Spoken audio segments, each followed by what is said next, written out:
దేవునికి మహిమ కలుగును గాక. ఈరోజు దేవుడు మనతో మాట్లాడబోయే అంశం, మనము ఎలాంటి గొర్రెలమో ఈరోజు ఒకసారి మనం ధ్యానించుకుందామండి. యెహెజ్కేలు గ్రంథము 34వ అధ్యాయం. మీ దగ్గర ఉన్న పరిశుద్ధ గ్రంథాలను తెరిచి చూసినట్లయితే దేవునికే మహిమ ఘనత. యెహెజ్కేలు గ్రంథము 34వ అధ్యాయము 4-5 వచనాలని మనందరము కలిసి ధ్యానించుకుందాం, చదువుకుందామండి. బలమైన వాటిని మీరు బలపరచరు, రోగము గల వాటిని స్వస్థపరచరు, గాయపడిన వాటిని కట్టుకట్టరు, తోలివేసిన వాటిని మరలా తోలుకుని రారు, తప్పిపోయిన వాటిని వెతకరు. కాబట్టి కాపరులు లేకయే అవి చెదిరిపోతూ ఉన్నాయి. సకల అడవి మృగములకు ఆహారమాయను. రెండవ వాక్య భాగము యెహెజ్కేలు గ్రంథము అదే అధ్యాయం 34వ అధ్యాయము చివరి వచనం అందరము కలిసి చదువుకుందామండి. నా గొర్రెలను నేను మేపుచున్న గొర్రెలనగు మీరు మనుష్యులు, నేను మీ దేవుడను, ఇదే ప్రభువైన యెహోవా వాక్కు అని ఈరోజు చాలా స్పష్టంగా దేవుని యొక్క స్వరముతో దేవుడు మనతో మాట్లాడుతూ ఉన్నాడు. నేను గత 2 వారాల క్రితము మన కాపరి ఎలాంటి వాడు, ఆయన ఒక మంచి కాపరి అని మనం ధ్యానించుకుందాం. ఈరోజు నేను కొన్ని విషయాలు మీ ముందుకు తీసుకొస్తానండి. మనము ఎలాంటి గొర్రెలము, కాపరి పట్ల మనం చేయవలసినది ఏంటి, యేసు ప్రభు కాపరిగా లేకపోతే మన జీవితంలో వచ్చే నష్టం ఏంటో ఈరోజు మీ ముందుకు నేను తీసుకువస్తానండి. ఇక్కడ మనం చదువుకున్న వాక్య భాగంలో 7 రకాల గొర్రెలు మనకి కనిపిస్తూ ఉన్నాయి. మొదటి గొర్రె ఎలాంటిదో మనం ధ్యానించుకుందాం. మొదటి గొర్రె బలహీనమైనటువంటి గొర్రె. అయితే దేవుని వాక్యం ఏమైనా సెలవిస్తుందంటే మనము ఎప్పుడూ కూడా బలహీనులమే. రోమాపత్రిక 5వ అధ్యాయం 6వ వచనము చూస్తే మనము ఇంకనూ బలహీనులమై ఉండగా యుక్తకాలమున క్రీస్తు మన కోసం చనిపోయానని ఇక్కడ వ్రాయబడి ఉంది. ఇక్కడ పౌలు 3 విషయాల్ని జ్ఞాపకం చేస్తున్నారు. ఏంటంటే బలహీనమైన స్థితి, భక్తిహీనులు, పాపము. ఈ 3 విషయాలు పౌలు ఎందుకు జ్ఞాపకం చేస్తున్నాడంటే మనము బలహీనంగా ఉన్నాము కాబట్టి, ఈ 3 విషయాల్లో ఇంకా బలహీనులుగా ఉంటున్నాము కాబట్టి మన జీవితంలో రక్షణ అనేది చాలా అవసరమని పౌలు ఇక్కడ స్పష్టంగా మాట్లాడుతున్నాడండి. నా జీవితంలో నిజమైన దేవుడు, నిజమైన రక్షకుడిని ఎప్పుడైతే అంగీకరించలేదో, నువ్వు అంగీకరించాలి. అంగీకరించకపోతే నువ్వు చేసిన ప్రతి పాపాలు కూడా నీకు ఇష్టంగా మారిపోతాయి. అవే నీ జీవితంలో ఒక అలవాటుగా మారిపోతాయండి. ఎప్పుడైతే నువ్వు అలాంటి అలవాట్ల పడిపోతాయో నీ పాపాలే నీకు ఇష్టంగా మారిపోతాయి. మారిపోయి దేవునికి నువ్వు మిత్రుడిగా, స్నేహితుడిగా అయ్యే బదులు మరి దేవునికి నువ్వు విరోధి అయిపోతావు. అందుకే మనం చాలా విషయాల్లో బలహీనలుగా ఉంటున్నామని దేవుని వాక్యం సెలవిస్తుంది. చాలాసార్లు అనుకుంటాము, నేను మంచివాడిగా ఉండాలి, ఏ పాపము చేయకూడదు, ఆ పాపాలన్నిటినీ నేను మానివేయాలి, లేకపోతే దేవునికి నేను స్నేహితుడిగా ఉండాలని ఎన్నోసార్లు నువ్వు ప్రయత్నిస్తూ ఉంటావు. కానీ ఎందుకు బలహీనంగా ఉంటున్నామంటే బలమైన దేవుణ్ణి నువ్వు ఆశ్రయించట్లేదు. నిజ రక్షకుడు దేవుడిచ్చిన రక్షణ నువ్వు, ఆ యొక్క రక్షణ ఆనందము, నిజమైన రక్షణలను నువ్వు పొందుకోలేకపోతున్నావు. అయితే యెషయా గ్రంథము 1వ అధ్యాయం 5వ వచనంలో ఏమైనా వ్రాయబడి ఉందంటే ప్రతి వాని గుండె బలహీనమాయను. మనము బలహీనలమే కాకుండా మన గుండె కూడా బలహీనమాయనని దేవుని వాక్యం సెలవిస్తుంది. చూడండి, ఏదైనా ఒక మరి వార్త విన్నప్పుడు వెంటనే మనకి ఒక గుండె కొట్టుకుంటుంది. ప్రతి చిన్నదానికి కూడా గుండె దడ వస్తూ ఉంటుంది. బలహీనమే కాకుండా మన గుండె కూడా బలహీనమైన అని దేవుని వాక్యం సెలవిస్తుంది. అంతేకాకుండా మత్తయి సువార్త 26వ అధ్యాయం 41వ వచనంలో ఏముందంటే మీరు శోధనలో ప్రవేశించకుండానట్లు మెలకుగా ఉండి ప్రార్థన చేయండి అని. ఆత్మ సిద్ధమే కానీ శరీరం ఎప్పుడు కూడా బలహీనమని దేవుని వాక్యంలో స్పష్టంగా రాయబడి ఉంది. శోధనలో పడకుండా ఉండాలంటే మెలకుగా మనం కనిపెడుతూ ఉండాలి, ప్రార్థన చేయాలి. మెలకుగా ఉండడం అంటే రాత్రంతా పడుకోకుండా మరి కూర్చొని అలా ఉండడం కాదండి. దేవుని వాక్యపు వెలుగులో నువ్వు ఎప్పుడైతే అడుగు పెడతావో దివారాత్రము ధ్యానించేవాడు ధన్యుడనే గొప్ప ధన్యతను దేవుడిస్తాడు. చూడండి, వెలుగులో ఉన్నప్పుడే నువ్వు ఏదో మంచో చెడో నువ్వు చూడగలవు. ఆ వెలుగులోనే నువ్వు ఏదైనా సర్దుకోగలవు, ఏదైనా పని చేయగలవు. ఆ వాక్యపు వెలుగులో నువ్వు ఎప్పుడైతే ఉంటావో దేవుని సన్నిధిలో ఆ వెలుగులో చూసేవన్నీ కూడా దేవుని సన్నిధిలో ప్రార్థన చేయగలవు. ప్రార్థన అనేది కూడా చాలాసార్లు నేను మీకు జ్ఞాపకం చేస్తాను. దేవునితో మాట్లాడుకునే సమయం, అందుకే మన జీవితంలో ఈ మెలకుగా కనిపెట్టడము, ప్రార్థన చేయడం చాలా తక్కువయ్యి అనేకమైన సమస్యలు మనం తెచ్చుకుంటున్నామండి. చాలాసార్లు వాక్యం చదువుతాం, అక్కడికక్కడే దాన్ని విడిచిపెట్టేస్తూ ఉంటాం. వాక్యానుసారంగా మరి దేవుడు చెప్పిన ప్రకారం మనం జీవించినప్పుడే ఆ యొక్క వాక్యపు వెలుగులో మనం కనిపెట్టగలమండి. ఏది సాతాను శోధనలు, దేవుని నుండి వచ్చే మర్మాలు ఎలాంటివి, దేవుని వచ్చే మాట ఎలాంటిదో నువ్వు గ్రహించగలవు. అప్పుడే దేవుని సన్నిధిలో నువ్వు స్పష్టంగా ప్రార్థన చేయగలవు. మన శరీరము బలహీనమే, మన గుండె బలహీనమే, స్త్రీలుగా మనం బలహీనమే అని దేవుని వాక్యం సెలవిస్తుంది. ఇంత బలహీనమైన గొర్రెగా ఉన్న నిన్ను నన్ను, బలహీనమైన మనల్ని దేవుడంట ఏర్పరచుకున్నాడంట. ఆయనకి ఎందుకండి ఇంత ప్రేమ? ఆయన త్యాగం బట్టి మన పట్ల చేసిన ఆయన యొక్క గొప్ప మరి ప్రణాళికను బట్టి దేవునికి మహిమ ఘనత ప్రభావములు చెల్లిద్దాం. 1 కొరింథీ రాసే పత్రిక 1:27 చూస్తే ఆయన బలహీనలను ఏర్పరచుకున్నాడంట. చూడండి, 12 మంది శిష్యులను మనం చూస్తే చదువులేని పామర్లు. దేవుడు అన్నాడు, మరి ఆ యొక్క చేపలను విడిచిపెట్టి నన్ను వెంబడించు, మనుష్యులు పట్టే జాలర్లుగా నేను చేస్తానన్నాడు. ఈరోజు ప్రపంచమంతా చూస్తే 12 మంది శిష్యుల ద్వారా వచ్చిన సువార్త ఎంతగా వ్యాపించిందో మనం చూడగలం. చదువు లేదు, పామర్లు, అయినా కూడా ఎందుకు అంత ప్రభావితం చేయగలిగారంటే బలహీన స్థితిలో బలవంతుడైన దేవుణ్ణి వారు ఆశ్రయించిన బట్టే.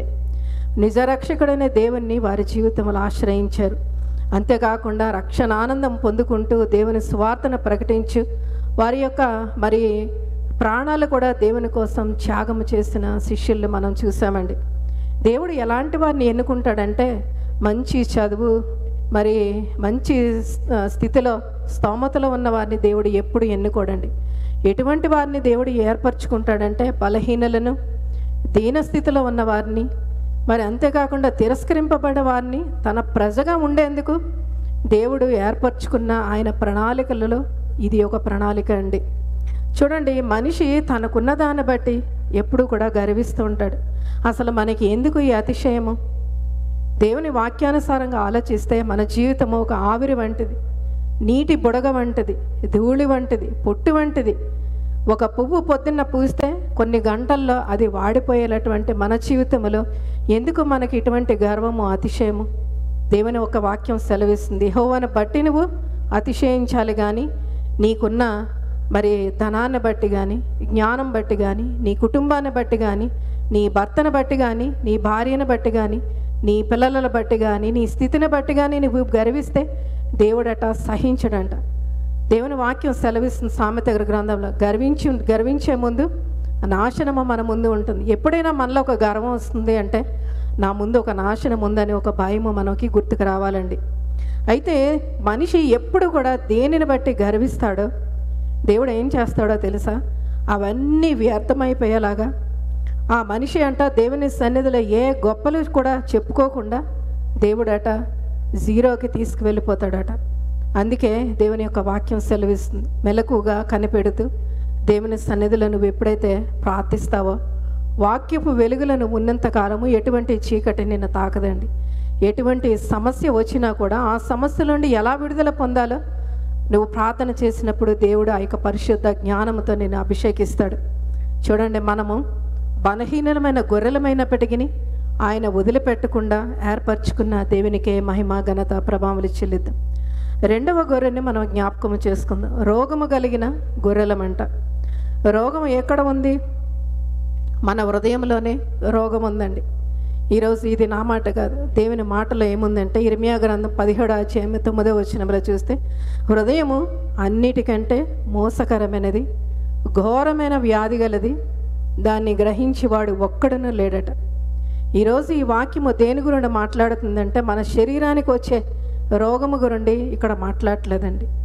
దేవుడు ఈ యొక్క రోగము ఏంటంటే నీ హృదయానికి పట్టిన రోగాల గురించి ఇక్కడ మాట్లాడుతున్నాడు. చూడండి, నీ శరీరానికి ఒక రోగం వచ్చింది అనుకోండి, దాని యొక్క మరి లక్షణాలు మనకు కనిపిస్తాయి. జలుబు చేసింది అనుకోండి, దగ్గు వస్తుంది, కళ్ళల్లో నుండి నీళ్లు కారుతూ ఉంటుంది. జ్వరం వచ్చింది అనుకోండి, చలివేస్తుంది, ఒళ్ళంతా నొప్పులుగా ఉంటుంది. ఎన్నో లక్షణాలు నీకు కనిపిస్తాయి. కానీ అన్క్యూరబుల్ డిసీజెస్ నీ హృదయంలో ఉన్నాయని ఈరోజు వాక్యం సెలవిస్తుంది. అదంట ఎవ్వరూ కూడా నయం చేయలేనటువంటి రోగాలంట. దాని యొక్క వ్యాధి లక్షణాలంటే ఏ మనిషి, ఏ మానవుడు కూడా దాన్ని గ్రహించలేడు. ఒక్క ప్రభువైన క్రీస్తు మాత్రమే దాన్ని గ్రహించగలడు.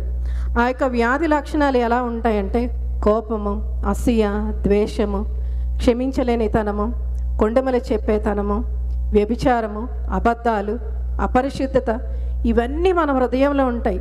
ఆ లక్షణాలు కనబడకుండా మనం ఎన్నిసార్లు కూడా ఎలా చేస్తామంటే వేషధారణ మన జీవితంలో ఉంటుంది. చూడండి, ఒక వ్యక్తి మీద కోపం ఉన్నా కూడా కోపం లేనట్లుగా మనం ప్రవర్తిస్తూ ఉంటాం. ఆ వ్యక్తి మీద ఒక ప్రేమ లేకపోయినా కూడా ప్రేమించినట్లే మనం మాట్లాడుతూ ఉంటాం. అందుకే ఏ మనిషి కూడా హృదయంలో ఉన్న వ్యాధిని, ఆ యొక్క జబ్బులనంట గ్రహించలేడు. ఒక్క పరమ వైద్యుడైన దేవాది దేవుని పరిశుద్ధ రక్తం క్రిందకి వచ్చినప్పుడే ఆ వ్యాధికి నీకు నయం చేయగలడు. ఆ వ్యాధికి మందు ఏంటంటే ఆ పరిశుద్ధ రక్తం క్రిందకి నువ్వు ఎప్పుడైతే పశ్చాత్తాపంతో నువ్వు వస్తావో ఆయన క్షమించడానికి సిద్ధముగా ఉన్నాడంటే. అసలు ఈ రోగము ఎందుకు బాగవట్లేదు, ఎందుకు మనకి ఇలాంటి రోగాలు వస్తున్నాయంటే కీర్తనల గ్రంథము 38వ అధ్యాయము దావీదు రాసిన కీర్తన. దావీదు యొక్క మాటలను మనం చూస్తే కీర్తనల గ్రంథము 150 అధ్యాయాలు ఉన్నాయి. అందులో 5 అధ్యాయాలు 6వ అధ్యాయము, 31వ అధ్యాయము, 32వ అధ్యాయము, 38వ అధ్యాయము, 51వ అధ్యాయము చూస్తే వ్యక్తిగత పాపాలని విలపించే కీర్తనలుగా దావీదు యొక్క మాటలు అక్కడ రాస్తున్నాడు. అయితే 38వ అధ్యాయంలో 3వ వచనంలో ఏముందంటే, నీ కోపాజ్ఞ వల్ల నా ఆరోగ్యము, నా శరీరము విడిచిపోయాను, నా పాపమును బట్టి నా ఎముకలలో స్వస్థత లేదు అని మరి దావీదు తన యొక్క పాపాన్ని స్పష్టంగా గ్రహించి మాట్లాడుతున్నాడు. నీ కోపం అంట నా శరీరాన్ని, ఆరోగ్యాన్ని హరించి వేస్తుంది. ఈరోజు మన యొక్క శరీరంలో ఎన్నో వ్యాధులు, నయం కానటువంటి జబ్బులు ఉన్నాయంటే ఎక్కడో దేవుని యొక్క కోపము నీ జీవితంలో ఉందండి. అయితే స్వస్థత లేదంట. అంతేకాకుండా ఆ ఆరోగ్యం అంట నా శరీరాన్ని విడిచిపోతుందని, అంతేకాకుండా నా పాపాల వల్ల నా ఎముకలలో క్షేమం లేకుండా పోతుందని దావీదు చాలా బహిరంగంగా అక్కడ మాట్లాడుతూ ఉన్నాడు.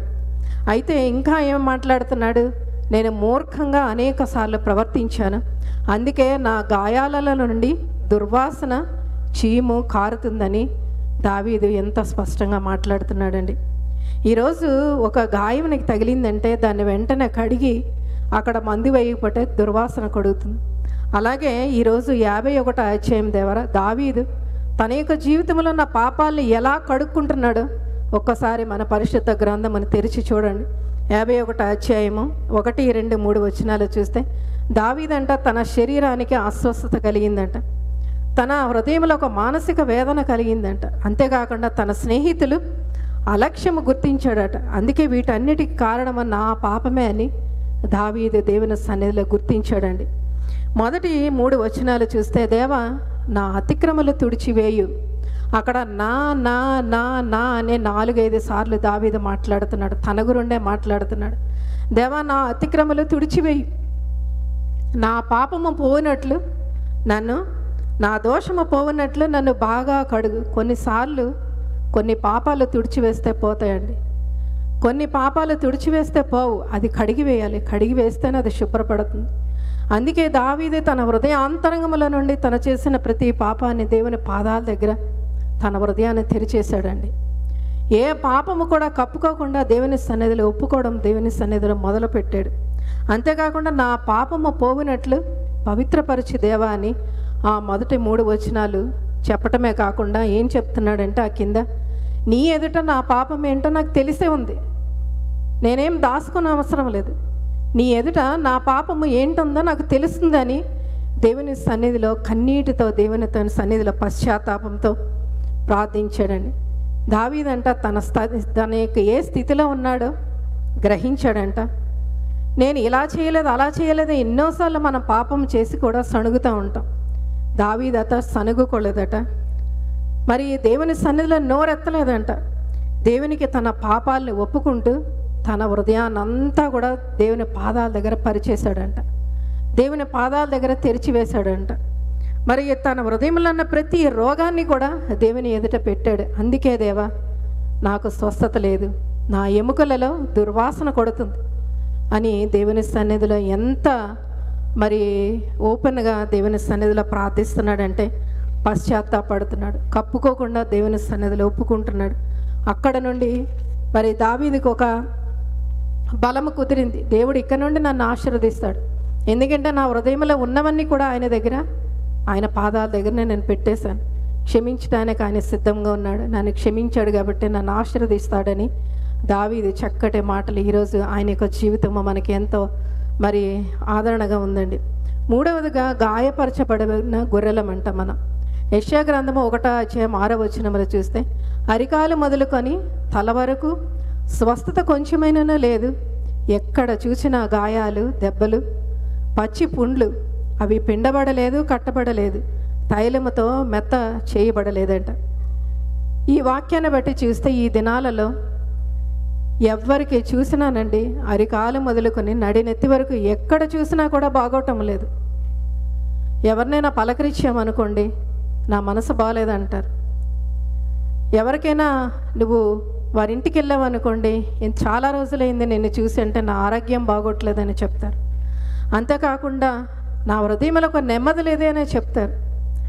చాలా పని చేయటం వల్ల నా చేతుల్లో నొప్పులు, చాలా కాలినడక ప్రయాణం చేయడం వల్ల నా కాళ్ళల్లో నొప్పులు, నా జీవితంలో నేను సరిగా ప్రవర్తించలేకపోతున్నాను, నా ప్రవర్తన సరిగా ఉండటం లేదు, మరి నా యొక్క నడవడిక బాగోటం లేదు.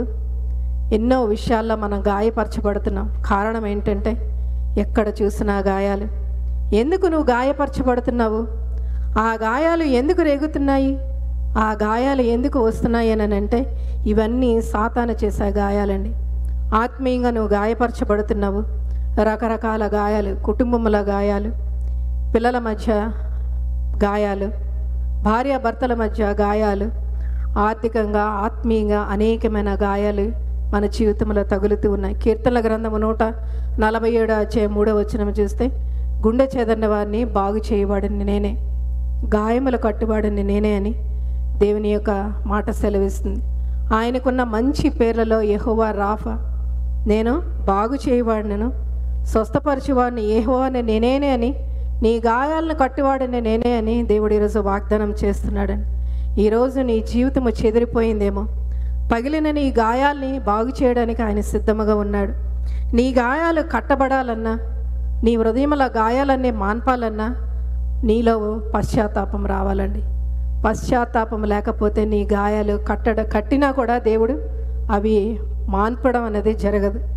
మనం చేసే పాపాల గురించి పశ్చాత్తాపముతో ఎవరి హృదయాలు అయితే దేవుని పాదాల దగ్గర బ్రద్దలేకపోతాయో అలాంటి వారినే దేవుడు క్షమించడానికి ఆయన సిద్ధముగా ఉన్నాడు.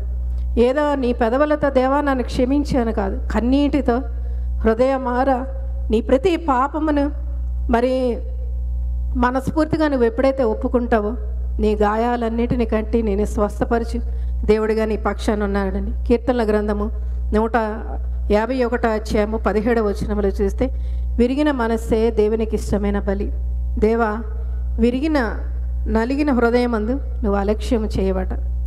దేవుడు విరిగి నలిగిన హృదయాన్నంట దేవుడు అలక్ష్యము చేయడట. దేవుడు పట్టించుకునే దేవుడిగా ఉన్నాడు. పశ్చాత్తాపం లేకుండా నువ్వు ఏ విధమైన బలి అర్పించినా కూడా, ఎటువంటి అర్పణ చెల్లించినా కూడా ప్రభు దాన్ని అంగీకరించడు. నువ్వు పశ్చాత్తాపంతో ఏ అర్పణ నువ్వు చెల్లిస్తావో దేవుడు ఆ అర్పణనే అంగీకరిస్తాడండి. ఒక్కసారి జ్ఞాపకం చేసుకుందాం.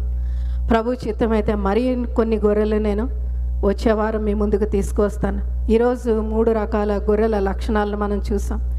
బలహీనమైన గొర్రెగా ఉన్నావా, లేకపోతే నీ హృదయములు ఎటువంటి రోగాలతో అటువంటి గొర్రెగా ఉన్నావా, మూడోదిగా ఎక్కడ నువ్వు గాయపరచబడ్డావో, ఈ మూడింటిని దేవుని సన్నిధిలో నువ్వు ఎప్పుడైతే పరిశీలించుకొని పరీక్షించుకొని పశ్చాత్తాపముతో విడిచిపెట్టడానికి ప్రయాసపడి నువ్వు ప్రయత్నించినప్పుడు ఆ పరలోక రాజ్యములో, నిత్య రాజ్యములో పరిశుద్ధాత్మలతో సహవాసము చేసే గొప్ప స్థానాన్ని దేవుడు సంపాదించుకునే కృపను దేవుడు మనందరికీ అనుగ్రహించును గాక. Amen, amen, amen.